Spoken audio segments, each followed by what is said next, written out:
সুপর্ণাদি, তো তোমার আজকে রিসেপশন, তো তুমি বলো কিরকম মেকআপ লুক চাইছো আমার কাছ থেকে।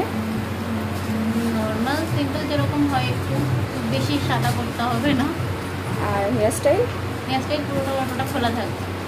আচ্ছা, সাইড পার্টিশন হবে না middle partition? Side. Hello everyone, কেমন আছো তোমরা সবাই? আশা করছি ভালো আছো, আর আমি বেশ ভালোই আছি।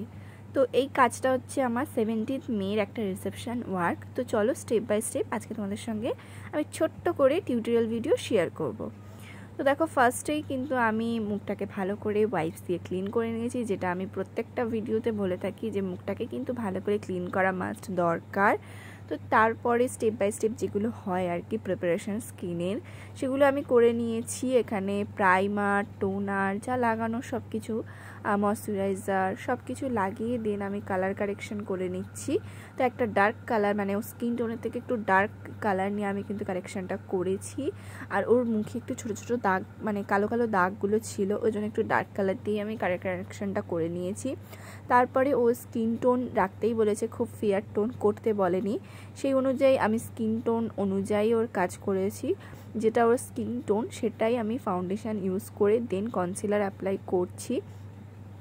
ভালোভাবে দেখতে পাচ্ছ, চোখের আন্ডার আইয়ে ভালো করে কিন্তু লাগিয়ে নিয়ে আমি ভালো করে ব্লেন্ড করে নিয়ে দেন আমি আইব্রোজে চলে গেছি। আইব্রোজটাকে খুব ভালো করে ড্র করে নিচ্ছি।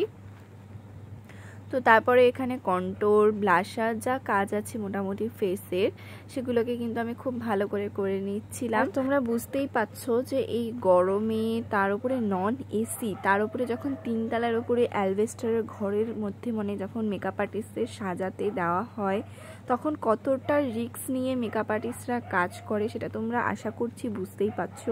তো হ্যাঁ, এই ঘটনাটাই আমার সঙ্গে ঘটেছিল এই ব্রাইডের ক্ষেত্রে। মানে 17th মে প্রচণ্ডই গরম ছিল, তার মধ্যে মানে কোনো পাখা নেই, সামনে একটা স্ট্যান্ড ফ্যান, তোমরা সেটা দেখে বুঝতেই পারছো একটা স্ট্যান্ড ফ্যান।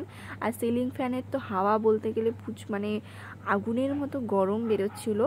আর প্রচণ্ডই ঘাম ছিল আমার ব্রাইড, মানে মেকআপ করার সঙ্গে সঙ্গে মেকআপটা মনে হচ্ছে যেন ঘেমেই সব উঠে যাবে এরকম।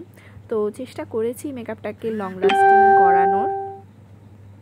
মেকআপটা প্রায় ডান হয়ে এসছে, দেখতেই পাচ্ছ। আর মেকআপটা কত গ্লো করছে সেটা তোমরা আশা করছি দেখে বুঝতেই পারছো। আর আমি তাড়াহুড়োর মধ্যে কোনো ভিডিও ক্লিপস নিতে পারিনি, তো ফটোস নিয়েছি, তোমাদের সঙ্গে শেয়ার করলাম। কেমন হয়েছে লুকটা জানিও।